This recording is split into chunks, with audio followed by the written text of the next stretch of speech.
दोस्तों, अॼु पाण साईं गुल बुलेजी जे किताब जीतामड़ो ते गुफ़्तगू कंदासीं। ही किताब साईं गुल बुलेजीअ फ्रांस काफ्का जे नाविल मेटामॉर्फोसिस जे तर्जुमे में शामिल कयो आहे ऐं ही तर्जुमो जेको इंतहाई सलीस आसान सिंधी ॿोलीअ में कयो वियो आहे, उन जे बारे में ऐं उन जे किरदारनि जे बारे में ऐं उन जे मरकज़ी ख़्याल जे बारे में अॼु पाण गुफ़्तगू कंदासीं। पर उन खां अॻु में जो मां किताब जे बारे में ॻाल्हायां ऐं उन जे किरदारनि जे बारे में ॻाल्हायां, मां साईं गुल बुलेजी जो मुख़्तसिर तारुफ़ पेश करणु चाहियां थो। साईं गुल बुलेजी लाड़काणे में चांदका मेडिकल कॉलेज मां MBBS कई ऐं MBBS खां पोइ हुन पब्लिक हेल्थ में कायद-ए-आज़म यूनिवर्सिटी इस्लामाबाद मां मास्टर्स कई ऐं हू हिकु नफ़्सियात जे डॉक्टर तौरु हैदराबाद जे सेंट्रल जेल में डॉक्टर थी रहियो, जिते हुनजो चवणु आहे त हुन केतिरनि ई सियासी अॻुवाणनि सां ॻाल्हि ॿोल कई ऐं उन्हनि सां लह विचड़ में आयो, जिन जे बारे में हू शायदि पंहिंजी आत्मकथा में लिखंदो। हुन 2008 में हिते UK में अची PhD कई पब्लिक हेल्थ में ऐं उन खां पोइ मलेशिया में कंहिं यूनिवर्सिटी में असिस्टेंट प्रोफेसर रहियो ऐं हिन वक़्तु हू UK जी हिकु यूनिवर्सिटीअ में प्रोफेसर आहे ऐं ग्लोबल हेल्थ पढ़ाईंदो आहे। संदसि अदबी सफ़र लाजवाब आहे, जो हुन 3 अहम किताब तर्जुमो कया आहिनि, जेके स्क्रीन ते तव्हां हिन वक़्तु ॾिसी रहिया आहियो। उन्हनि मां 2 किताब जग मशहूर फ़लसफ़ी अफ़लातून जे बारे में आहिनि, जंहिंखे अंग्रेज़ीअ में प्लाटो चवंदा आहिनि, ऐं हिकु किताब जग मशहूर शाइर रविंद्रनाथ टैगोर जी शाइरीअ जे बारे में आहे, जंहिंखे नोबेल इनाम मिलियल आहे।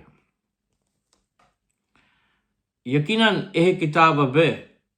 बहितरीन तर्जुमे में शुमार थींदा हूंदा, छो जो उहे किताब त मूं न पढ़िया आहिनि, पर ही जेको किताब आहे जंहिं ते अॼु पाण गुफ़्तगू कंदासीं, इन किताब में जेका ॿोली इस्तेमालु थियल आहे उन ते पाण गुफ़्तगू कंदासीं ऐं उन किरदारनि ते पिणु। गुल बुलेजी जेका English dictionary Oxford University, English to Sindhi dictionary Oxford University मुरतब कराई हुई साईं बदर अबड़े जी क़यादत में, उन टीम जो बि हिसो रहियो आहे ऐं मां सम्झां थो त शायदि इन जे करे बि संदसि ॿोलीअ में जेका फ़साहत आहे ऐं उन जो जेको खेसि तजुर्बो आहे ऐं जेका हुन ॿोली लिखण जी मश्क कई आहे, उहा हिन किताब में ज़ाहिर थी आहे। हिन किताब में किथे बि ईअं नथो लॻे त ही को किताब तर्जुमो थियल आहे। ही नाविल जिन किरदारनि जे दरमियान ॿुधायो वियो आहे, उन्हनि किरदारनि ऐं उन्हनि जे पुठियां जेका मंज़रकशी कई वई हुई, उहा मंज़रकशी साईं गुल बुलेजीअ हिकु अहिड़े तरीक़े सां कई आहे जो जेके हिन में इस्तारा, तशबीहूं ऐं इस्तिलाह पेश थिया आहिनि, जेके हुन इस्तेमालु कया आहिनि, उहे सिंधी ॿोलीअ जे निजी तरीक़े खे ज़ाहिर कनि था। ऐं ग्रेगर सेम्सा जंहिं ते ही नाविल मुश्तमिल आहे, जंहिंजी ज़िंदगीअ ते ही नाविल मुश्तमिल आहे, उन जे घराणे जे अंदरि जेको माहौल ॾेखारियो वियो आहे, उन माहौल में जेका जेका तबियत ॾेखारी वई आहे ऐं जेके कैफ़ियतूं ॾेखारी वयूं आहिनि, जेका मंज़र कशी ॾेखारी वई आहे, उहा बिल्कुलु ईअं महसूसु कराए थी ॼण त को ही सिंधी घराणे जो नाविल आहे ऐं ॼण त ही सिंधी घराणे जो को माहौल आहे। ग्रेगर सेम्सा जेको हिन नाविल जो मुख्य किरदारु आहे, उहो मुंहिंजे ख़्याल में त काफ़ी नफ़सियाती मसइलनि मां गुज़री करे हिकु ॾींहुं सुबुह जो जॾहिं उथे थो त हू इंसान जे बदिरां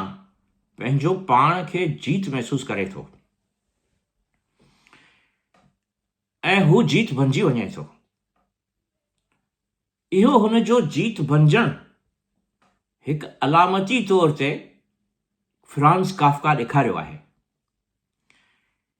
इहो अलामती तौर ते फ्रांस काफ्का इन करे ॾेखारियो आहे जो फ्रांस काफ्का जी जेका ज़ाती ज़िंदगी हुई, उन ज़ाती ज़िंदगीअ में हुन जो पीउ हुन जे मथां हिकु अहिड़ी त आमराना रविश रखंदो हो जो उन आमराना रविश जे करे हुन में विजूदियत जा मसइला पैदा थिया। फ्रांस काफ्का खे संदसि पीउ हरमन काफ्का चवंदो हो त तूं कंहिं बि सूरत में को अहिड़ो कमु कर, को अहिड़ो कारोबार कर जंहिं मां तूं अमीर थी वञी। ऐं उन जे करे शायदि हुन कानून जी डिग्री हासिल कई ऐं हिकिड़े इंश्योरेंस कंपनीअ में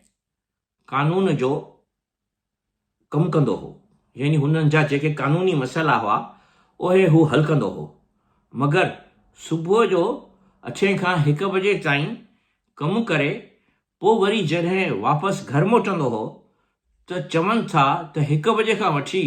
हू लिखण में मशगूल रहंदो हो, हू लिखंदो ई रहंदो हो। फ्रांस काफ्का जेको 1883 में पैदा थियो ऐं 1924 में गुज़ारे वियो, सिर्फ़ 40 सालनि जी उमिरि में हू गुज़ारे वियो, जेका इंतिहाई हिकु मुख़्तसिर उमिरि आहे। ऐं उन ही नाविल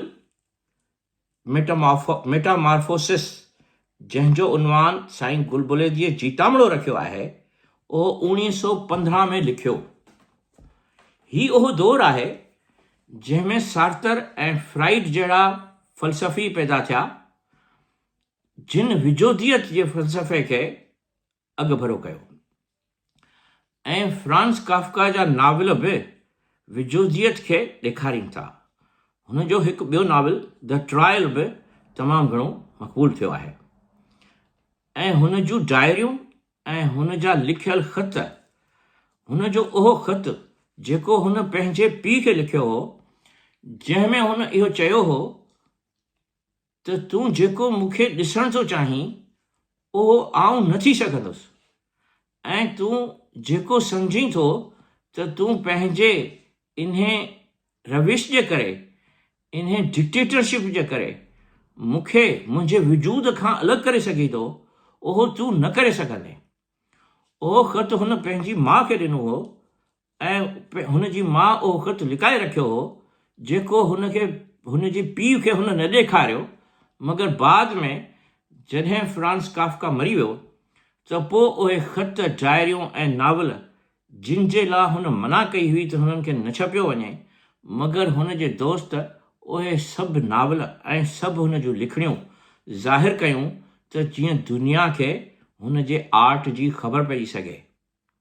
ऐं उहो आर्ट हिन वक़्तु फिल्मुनि में, डॉक्यूमेंट्रीज़ में ऐं दुनिया जे मुख़्तलिफ़ ॿोलियुनि में तर्जुमो थी साम्हूं अची चुको आहे। जीअं हीअ बि हिकु किताबु आहे फ्रांस काफ्का जो साॻियो अंग्रेज़ीअ में तर्जुमो थियल, जेको मूं पढ़ियो। हाणे इन सॼे माहौल में जेको वजूद जो मसइलो फ्रांस काफ्का सां हो, मुंहिंजे ख़्याल में त उहो साॻियो मसइलो हुन जे किरदार ग्रेगर सेम्सा में ज़ाहिर थियो आहे, जेको हिन किताब यानी जीतामड़े जे किताब जी बेसिकली शुरूआत ऐं आख़िर आहे ऐं जंहिंजो मरकज़ी किरदारु ग्रेगर सेम्सा आहे, जेको जॾहिं जीतामड़ो बणिजी वञे थो त हू बदनी तौर ते त जीतामड़ो आहे, मगर रूहानी ऐं ज़हनी तौर ते ग्रेगर सेम्सा ई रहे थो ऐं पोइ पंहिंजे इन मिज़ाहमती जज़्बात जो इज़हार करे थो जेको हिन सॼे नावल जे दौरान पढ़ंदड़ खे महसूस थिए थो। ग्रेगर सेम्सा पिणु हिकिड़ी अहिड़ी कंपनीअ में कमु कंदो हो जंहिंमें हुन जी ड्यूटी उगड़ हासिल करण वारनि नुमाइंदनि मां हुई। हू सुबुह जो सवेर उथी मुख़्तलिफ़ ट्राम पकड़े या बसूं चेंज करे अहिड़नि माण्हुनि सां मिलण वेंदो हो जेके हुनखे कंपनीअ जी ओगड़ ॾींदा हुआ ऐं रोज़ानो हू का ओगड़ करे कंपनीअ खे अची ॾींदो हो, जंहिंजे करे हू कंपनीअ जे वापार जो या कंपनीअ जे फाइनेंस जो हिकु तमामु वॾो मुहिरो हो ऐं उहो पैसो जेको हू पंहिंजे कंपनी जे चीफ खे ॾेई रहियो हो ऐं जेका हुन जी इन मज़दूरीअ मां महिनत हुई उन मां जेको पैसो हुन जी पघार में शामिल थींदो हो उहो संदसि पीउ जे खयल कर्ज़नि में ॾिनो वेंदो हो। यानी हुनखे हिकु विचोले तबिके जो हिकु अहिड़ो नौजवान ॾेखारियो वियो आहे जेको पंहिंजे पीउ जे कर्ज़नि खे लाहिण जे लाइ पंहिंजी जवानीअ खे बर्बादु करे रहियो आहे। जवानीअ में जंहिंमें माण्हूअ जा जज़्बात ऐं माण्हूअ जा जेके आज़ाद ज़िंदगी गुज़ारण जा जज़्बात ऐं जेके कैफ़ियतूं हूंदियूं आहिनि उहे हिकु उॾाम वारियूं हूंदियूं आहिनि, हिकु मुस्तक़बिल खे जोड़ण वारियूं हूंदियूं आहिनि, हिकु अहिड़ो माण्हू बणिजण वारियूं हूंदियूं आहिनि जेको दुनिया में कुझु करे ॾेखारे ऐं कुझु हैसियत ठाहे ॾेखारे। उहे सभु जज़्बात ऐं कैफ़ियतूं ग्रेगर सेम्सा जूं दॿिजी वियूं हुयूं सिर्फ़ु इन ख़्याल में जो हू हिकु अहिड़े विचोले घराणे जो फ़र्दु आहे जंहिंजो पीउ कर्ज़नि में वरितलु आहे ऐं जंहिंजे पीउ जे कर्ज़नि खे हुनखे लाहिणो आहे ऐं उन्हनि खे लाहिण जे लाइ हू सुबुह शाम महिनत करे थो। त अहिड़े माहौल में, अहिड़ी कश्मकश में ऐं अहिड़ी दॿियल ज़िंदगीअ में हू इहो किरदारु तख़लीक़ करे थो जो हू सुबुह जो हिकु जीत बणिजी वञे थो ऐं हर किरदारु जेको हिन नावल जो असां ॾिसूं था ऐं पढ़ूं था उहो अलामती आहे। जॾहिं हू जीत बणिजी वञे थो त हुन जे घर में मौजूदु हुन जी भेण,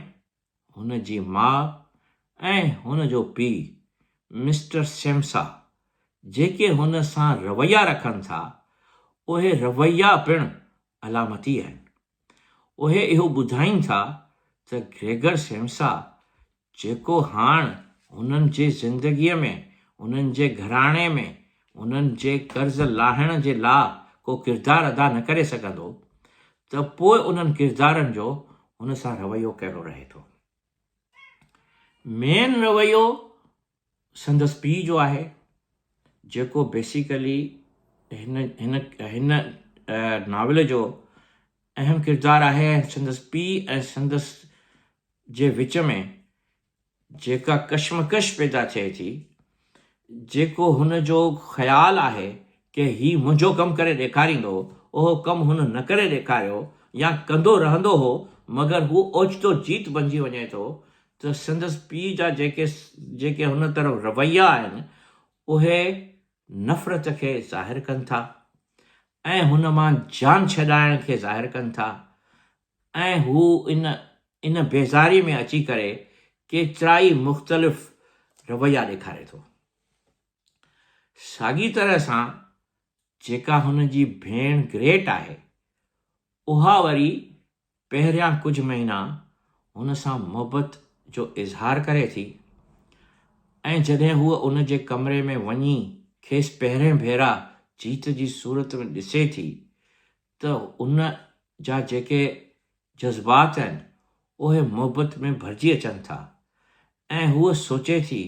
त आउं कीअं पंहिंजे भाउ जी ख़िदमत करियां। उहो भाउ जेको हिकु नौजवान शख़्स हो उहो हिन वक़्तु हिकिड़ो जीत थी चुको आहे ऐं उन जीत खे हूअ कीअं खाधो खाराए या कीअं उन सां मुखातिब थिए ऐं कीअं उन सां पंहिंजी मुहबत जो इज़हार करे ऐं कीअं ॻाल्हाए, इहे सभु रवैया हिन नाविल में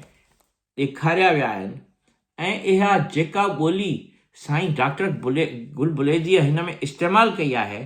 उन ॿोलीअ ऐं उन्हनि रवैयनि में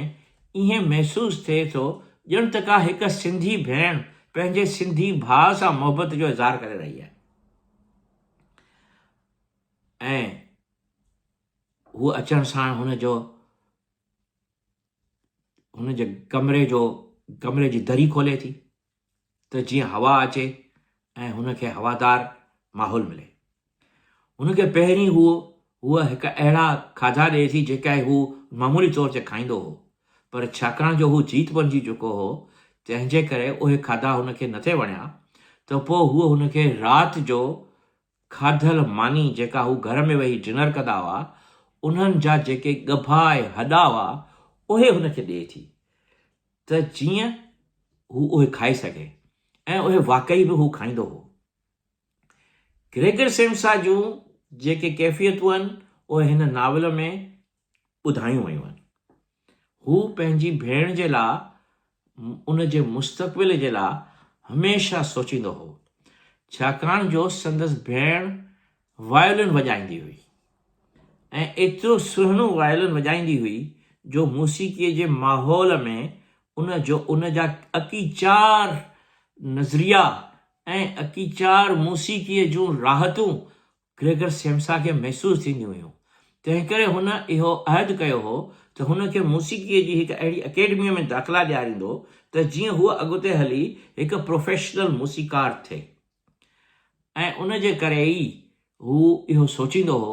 त आउं पंहिंजी भेण जी कीअं ख़िदमत करे सघां।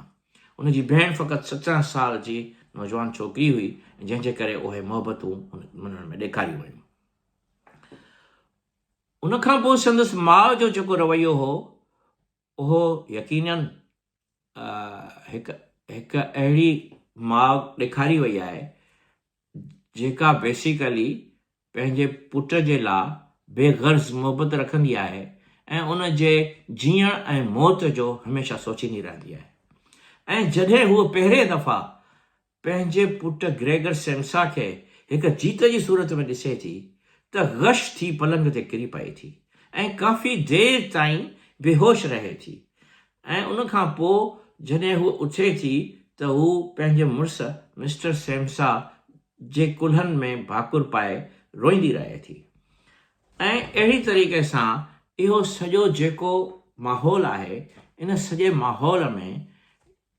ही किरदारु डेवलप थींदो रहे थो। अजीब ॻाल्हि इहा आहे त हिन में अञा जॾहिं ग्रेगर सेम्सा ज़ाहिर आहे त निंड मां उथियो आहे त हू ऑफिस नथो वञी सघे जेको रोज़ानो हू वेंदो हो ऐं 5 सालनि खां वठी हुन को बि ॾींहुं कोन घुसायो हो त ऑफिस जो जेको चीफ क्लर्क आहे उहो हुननि जे घर पहुची वञे थो ऐं उते पहुची हुनजी पुछा काछा करे थो त हीअ अॼु छो कोन ऑफिस आयो आहे, छो जो हुननि खे ख़बर आहे त हीउ वेंदो 8 कलाक वञी ओगड़ करे ईंदो त कुझु शयूं कुझु पैसा कमाए ईंदो।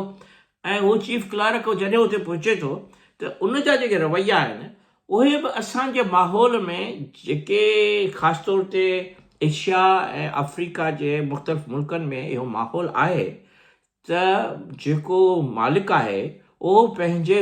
मुलाज़िम खे पंहिंजो ग़ुलाम सम्झे थो ऐं हू उनखे हमेशह इन कश्मकश में ऐं इन सख़्तीअ में रखे थो त जेकॾहिं तूं मुंहिंजो कमु न कंदे त आउं तोखे केॾी महिल बि कढी सघां थो। ऐं जॾहिं त बर्तानिया में हाणे इहो माहौल कोन्हे, पर बर्तानिया जी ज़िंदगीअ ते पाण हींअर नथा ॻाल्हायूं, पाण हींअर उन माहौल ते था ॻाल्हायूं जेको प्राग शहर में जॾहिं फ्रांस काफ़का पैदा थियो हो ऐं हू जर्मन लैंग्वेज में लिखंदो हो ऐं हू जेको आहे सो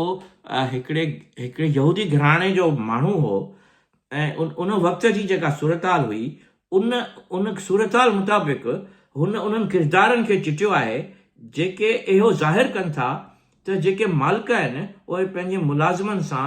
बि आमराना रवैयो रखनि था ऐं उन्हनि खे हमेशह इन जुंबिश में रखनि था इन कशमकश में रखनि था ऐं इन दड़के में रखनि था त जेकॾहिं तूं असांजो कमु सही तरह सां न कंदे त तोखे असां कढी छॾींदासीं, ॿिए ॾींहं खां तूं जेको आहे सो बेरोज़गार थी वेंदे। ऐं हू चीफ क्लार्क जॾहिं हुनजे घर पहुचे थो, जॾहिं अञा हुनखे ॾिठो न आहे त हू जीत आहे, त हू दरवाज़े जे बंदि दरवाज़े मां हुनखे मैसेज करे थो त तो वटि अञा बि वक़्तु आहे, तूं ॿाहिरि निकिरी अचु ऐं हिन नौकिरीअ ते हल ऐं जेको आहे सो असांजे हिन माना माहौल में तूं हली कमु कर। तव्हां चीफ खे इहो कोन ॿुधाईंदुसि त तुंहिंजी का जेका आहे सा देरि थी वई हुई ऐं तोखे फ़ाइदो थींदो, तूं अञा बि निकिरी अचु। ग्रेगर सेम्सा हुनजे इन्हनि ॻाल्हियुनि ते सोचे थो त केॾा न सफ़ाक ऐं केतिरा न ख़ुदगर्ज़ आहिनि ही माण्हू जिन जे लाइ मूं 5 साल महिनत कई आहे। 5 साल मूं हिकु बि ॾींहुं मोकल न कई आहे। उहे इहो नथा सोचीनि त को माण्हू बीमार थी सघे थो, बीमारीअ जे करे मोकल करे सघे थो ऐं हुननि खे इहो अहसासु कोन्हे त हिन माण्हू जी हिन वक़्तु सूरताल छा आहे ऐं उनजे बावजूदि हू मूंखे ज़ोर भरे रहिया आहिनि त आउं ऑफिस वञा ऐं हिननि जी ओगड़ करे अचां ऐं हिननि खे पैसा अची हिननि जे हथ में रखां। त इहो किरदारु ख़ुदि ऐं इहा कशमकश जेका ग्रेगर सेम्सा ऐं चीफ क्लार्क जे विच में नाविल में ॾेखारी वई आहे, उहा बि हिकिड़ी अलामती आहे। ही अलामती तौर ते हिन समाज खे फ्रांस काफ्का ॾेखारणु थो चाहे त कीअं इंसान जे वजूद ऐं नफ़्स सां ही समाज खेॾे थो, कीअं इंसान जे इज़त नफ़्स जी इज़त किरी रही आहे, कीअं इज़त नफ़्स खे हू बचाइणु चाहे त नथो बचाए सघे। जॾहिं हू पंहिंजे इज़त नफ़्स जी हिफ़ाज़त नथो करे सघे त पोइ फितरती तौर ते या मजबूरी तौर ते हू इंसान मां फिरी जीत थी थो वञे ऐं उहो जीत थी हिन नाविल में हिन उन्हनि किरदारनि जो इज़हार कयो आहे। बहरहाल कुझु महीननि जे ख़िज़मत खां पोइ हुनजी भेण ग्रेट बि हुनजी ख़िज़मत मां तंग अची चुके थी ऐं आख़िर में नेठ पंहिंजे पीउ खे चए थी त हिन जानवर सां आख़िर असां केसिताईं रहंदासीं, हिन मां असांखे जान छॾाइणु घुरिजे। हीअ असांजी ॿी ज़िंदगीअ जी चुरपुर खे बेज़ार करे रहियो आहे ऐं असांखे तरक़ी करण खां रोके रहियो आहे। हिन जे दौरान जॾहिं ग्रेगर सेम्सा कमाइण छॾे ॾिनो, ज़ाहिरी ॻाल्हि आहे त हुनजी भेण कंहिं ऑफिस में रिसेप्शनिस्ट वञी थी कमु करे रही हुई। हुनजो पीउ कंहिं बैंक में गार्ड तौरु वञी कमु करे रहियो हो ऐं हुनजी माउ सिलाई जो कमु करे कुझु नाणो कमाइण में लॻी पई हुई। पर उनजे बावजूदि ग्रेगर जी ख़िज़मत हुननि खे करणी ई हुई, छाकाणि जो हुनखे मानी केरु पहुचाईंदो ऐं हुनजी साह जी आख़िर जेका तकलीफ़ आहे जेको हुनजो जीत बणजणु आहे उहो ऑटोमेटिकली त हू कोन हलंदो न। हुनखे केरु त साह खणण जे लाइ हुनजे घर में हुनजे कमरे में केरु सफ़ाई कंदो, छाकाणि जो हिकु इंसानु जेॾीमहिल कमरे में रहे थो ऐं हू हिकिड़ो पढ़ियलु लिखियलु राइटर हो ऐं हू हिकिड़ो पढ़ियलु लिखियलु माण्हू हो जेको सॼो ॾींहुं ऑफिस जो कमु वेठो कंदो हो, त हुनजी हिकु टेबल हुई ऐं हुनजे दीवार ते हिकु अहिड़ी ख़ूबसूरत तस्वीर लॻल हुई जेका हुनखे पसंदि हुई ऐं हुनजे कमरे में अलमारियूं हुयूं ऐं ॿियूं शयूं जेके हुयूं उहे हाणे हुनजे कम जूं न रहियूं हुयूं, छो जो जीत खे हिकिड़ो वॾो फ़र्श खपंदो आहे जंहिं ते हू हली सघे। त उहे अलमारियूं ऐं हुनजी जेका राइटिंग टेबल उहे सभु परे करण जी हुनजी भेण ऐं माउ कोशिशि कनि थियूं मगर नथियूं करे सघनि ऐं हुनजो पीउ अची हुननि खे हिकिड़े ॾींहुं धका ॾिए थो त तव्हां हिन कम मां हाणे जान छॾायो। ऐं हुनजो पीउ बार बार जेके मुख़्तलिफ़ जुमिला ग्रेगर सेम्सा खे चए थो, जेके बेसिकली हू सम्झंदो रहे थो ऐं ॿुधंदो रहे थो, ऐं उन्हनि कैफ़ियतुनि जो इज़हार हू इन नावल में कंदो रहे थो। त हिननि हिकु कमिरो किन किराएदारनि खे बि ॾेई छॾियो हो त जीअं उपत वधी सघे, ऐं उन्हनि बि उन्हनि खे तंग करणु शुरू कयो। जेका पहिरीं नौकिरियाणी नौजवान छोकिरी हुननि जे घर में कमु कंदी हुई, उन त सिधो सो जवाबु ॾेई छॾियो त आऊं इन जीत जी ख़िदमत करणु ऐं इन कमरे जी सफ़ाई करणु या हिन माहौल में आऊं नौकिरी नथी करे सघां, मूंखे महिरबानी करे इजाज़त ॾिनी वञे। ऐं उनखे मिस्टर सेम्सा इजाज़त ॾेई थो छॾे, ऐं पोइ हिकु पोढ़ी कमु कंदी रहे थी। त आख़िर में मुख़्तलिफ़ कैफ़ियतुनि मां गुज़रंदे ग्रेगर सेम्सा जो साह परवास करे वञे थो। हीउ उन वक़्तु हुनजो साह परवास करे वञे थो जॾहिं हुनजो पीउ हुनखे धका ॾेई रहियो हूंदो आहे। हुननि खे इहा ख़बर नथी पवे त हुनजो साह परवास करे वियो आहे, छो जो हुनजो कमिरो जो दरवाज़ो अक्सर बंदि रहे थो। हू सिर्फ़ु उनखे खाधो ॾियण लाइ या दरी खोलण लाइ उनजो दरवाज़ो खोलींदा आहिनि। पर ॿिए ॾींहं ते जॾहिं पोढ़ी नौकिराणी अचे थी ऐं अची ग्रेगर जो कमिरो खोले थी ऐं ग्रेगर खे साक़त ॾिसे थी, बग़ैर चुरपुर जे ॾिसे थी, त हू सोचे थी त हाणे हिन इहो मिकिर कयो आहे नाराज़गीअ जो, तंहिंजे करे हुनखे खाधो खपे त आउं हुनखे को खाधो ॾियां। पर हुनखे खाधो ॾियण जे बदिरां उहो हुनखे दड़का थी ॾे त तूं इहो मिकिर छॾ ऐं चुरपुर कर ऐं जिथां वञिणो अथई उते वञ, या यानी दीवार ते वञी हल या सोफ़े जे हेठां हली वञ, छो जो अक्सर हू सोफ़े जे हेठां हली वेंदो हो त जीअं ॿिए खे ख़बर न पवे त आउं जीत आहियां। अक्सर पंहिंजी भेण सां पहिरियनि चैप्टर्स में हू ईअं करे थो त हू जेको आहे सो सोफ़े जे हेठां हली वेंदो हो। पर पोढ़ी नौकिराणी जॾहिं ॾिसे थी त हुनजे धड़कनि जो हुन ते को असरु कोन थो थिए, त हुनखे हथ सां करे धिके थी। त जॾहिं हुनखे हथ सां करे धिके थी त हू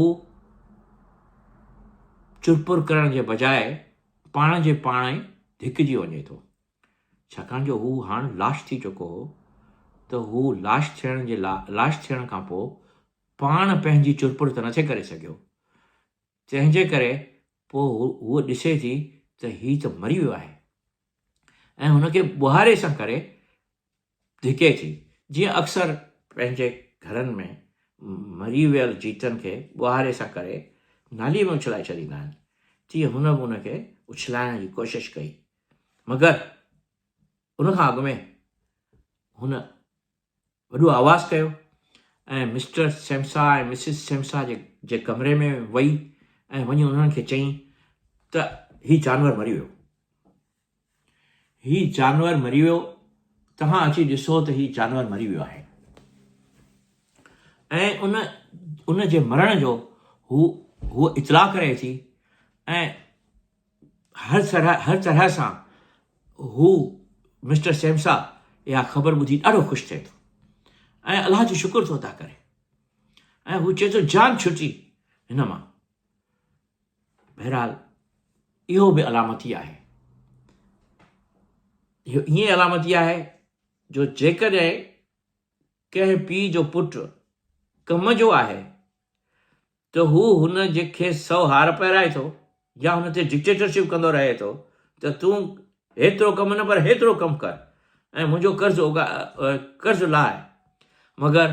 जॾहिं हू कंहिं कम जो नथो रहे त हुनजे मौत ते हुनखे अफ़सोस न पर ख़ुशी थिए थी। नतीजे में हू टई घर खां ॿाहिरि निकिरी वञनि था घुमण जे लाइ, जेको कई महीननि खां हू कोन निकिता हुआ। ऐं हुन जा माउ पीउ हाणे सोचीनि था त हेॾे वॾे फ्लैट में रहण जे बजाए असां कंहिं नंढे फ्लैट में जेको आहे सो मुंतक़िल थींदासीं। ऐं पोइ हुन जा माउ पीउ, छाकाणि जो हुनजी जेका धीउ आहे उहा 17 सालनि जी आहे, त त हू हुन जा माउ पीउ हाणे उन जी जवानीअ जे बारे में सोचीनि था ऐं उन जे लाइ को नओं वर ॻोल्हण जी कोशिशि कंदा।